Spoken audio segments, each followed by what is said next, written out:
Genebra, Suíça, sede do CERN. Uma coalizão multinacional de cientistas estão trabalhando para aprimorar o Grande Colisor de Hadron, o maior e mais poderoso acelerador de partículas, que tem a capacidade de produzir a energia de 70.000 bombas atômicas. O Grande Colisor de Hadron foi a chave para a descoberta inicial do bóson de Higgs, ou a partícula de Deus. Uma partícula subatômica que muitos cientistas acreditam existir por uma fração de segundo antes que outras partículas atinjam suas massas, e a parte perdida da nossa compreensão sobre as leis da física. Para físicos teóricos, a descoberta abre novas fronteiras na ciência e tecnologia, sugerindo a possibilidade de antigravidade, viagem na velocidade da luz, teletransporte e até aplicações militares futuras. A partícula Higgs é tão nova que nós não sabemos mesmo o que seremos capazes de fazer com ela. Monte Helicon, Grécia Central.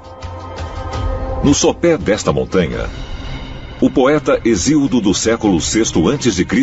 afirmou ter feito contato com 9 musas, filhas imortais do deus Zeus, que, segundo a mitologia, concedeu o conhecimento e a arte aos humanos. Hesíodo compôs poemas inspirados por essas musas, inclusive o que pode ser considerado o seu trabalho mais importante: A Teogonia e a Infame História da Caixa de Pandora. Quando o Titã Prometeu roubou o fogo dos deuses e o entregou aos humanos, Zeus não ficou nem um pouco feliz. Ele queria vingança. Então, o que ele fez foi encomendar a Hefesto a criação de Pandora, a primeira mulher. Depois ele deu a Pandora um pito, isto é, um jarro que continha todos os males do mundo. Nós chamamos isso de caixa, mas em grego é um jarro. E a Pandora recebeu ordens de não abri-lo. E é claro, ela abriu. E então todos os males foram liberados no mundo. Essas forças malignas são às vezes encarnadas por demônios. E às vezes esses demônios são deuses. E às vezes podemos dizer é uma mistura de monstros e deuses. Mas todas elas são as forças dos eventos negativos do mundo. Zeus queria contrabalancear o fato de que eles tinham essas coisas boas, que eram injustamente, na opinião de Zeus, concedidas aos humanos. Então, é uma explicação que atribui a existência do mal à responsabilidade das deidades, dos deuses. As pessoas acreditaram que a história de Pandora era de fato verdadeira durante muito tempo e que esses deuses extraterrenos, controlavam a sociedade humana. Pandora foi aquela que libertou entidades ou seres que fazem essas coisas acontecerem. A caixa em si pode ter sido algum tipo de portal. Então, ao abrir a caixa, pode, na verdade, ter surgido um portal, por onde uma gama variada de sórdidas entidades, seres espirituais ou vida extraterrena, potencialmente, foi capaz de passar e chegar à Terra.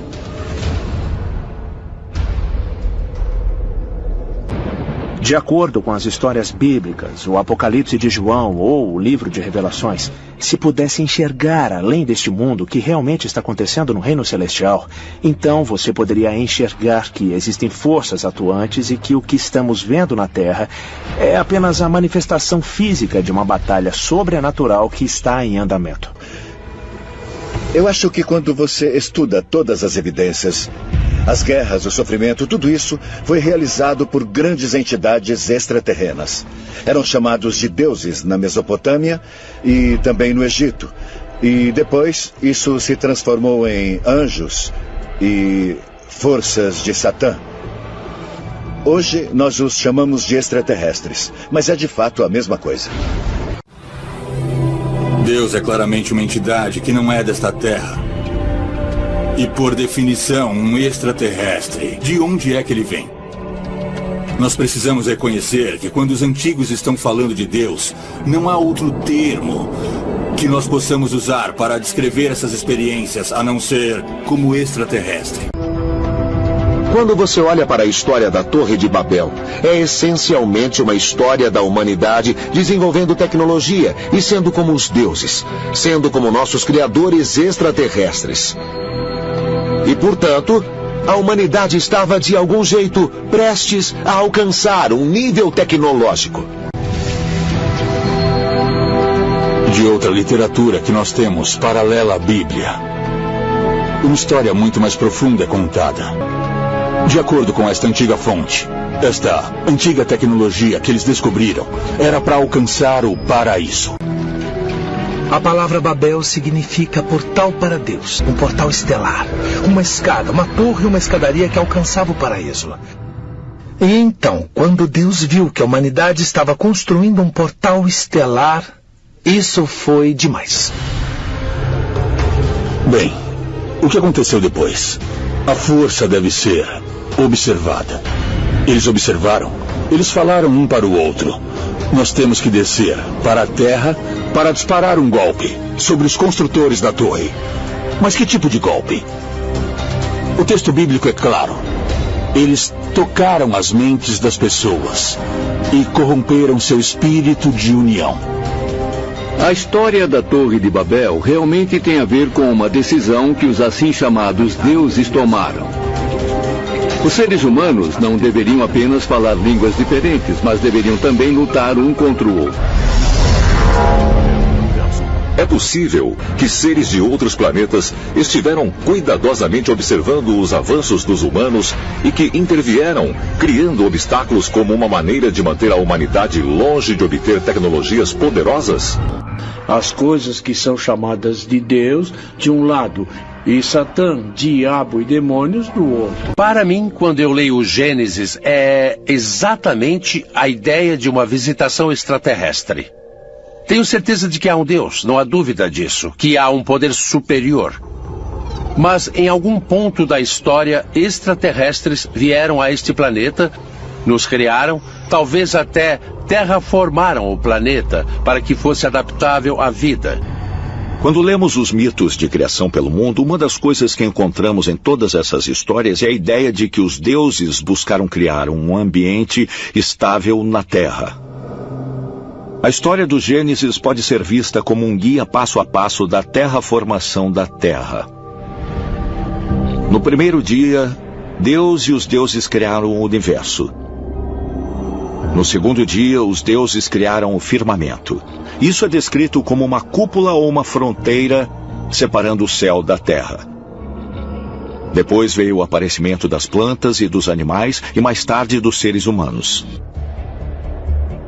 Eu sempre disse que a Terra é um planeta de experimentação. É bem possível que os alienígenas decidiram que, com o fim de limpar o planeta, eles precisavam de uma coisa de uma enorme magnitude, como o dilúvio de que a Bíblia fala. O dilúvio teve como fim principalmente erradicar as pessoas que estavam no planeta naquela época. Bom, Deus podia ser o extraterrestre, podia ter criado o dilúvio. É muito possível, é muito provável que, com o fim de erradicar uma espécie que eles podem ter alterado geneticamente e se equivocado, eles precisaram se livrar dela e começar tudo de novo. A maioria dos humanos na Terra e no decorrer da história acreditam que seres sobrenaturais são na realidade agentes. Eles estão fazendo essas coisas neste mundo, ou diretamente para nós, ou indiretamente. E, além disso, eles também estão enfrentando uma batalha ou uma luta e usando nós humanos como agentes, como procuradores, se assim podemos dizer, para lutar nesta batalha. Quando pensamos nesta luta entre a luz e as trevas, trata-se do cenário do fim dos tempos da profecia cristã, que no fim dos tempos nós veremos uma batalha final entre os filhos da luz e os filhos das trevas, com a humanidade sendo as espadas nesta peleja. A profecia bíblica é clara. Nós reintegraremos com nosso destino universal uma restauração dos nossos elos do céu e da terra. O que significa um elo e união extraterreno e terreno. E quando o Messias vier, ele surgirá com um exército. Ele virá de algum lugar desta terra. A maioria acredita que seja dos céus. Como nós denominaríamos um exército invasor vindo dos céus? Não chamaríamos de um exército de anjos. Chamaríamos isso de uma invasão extra.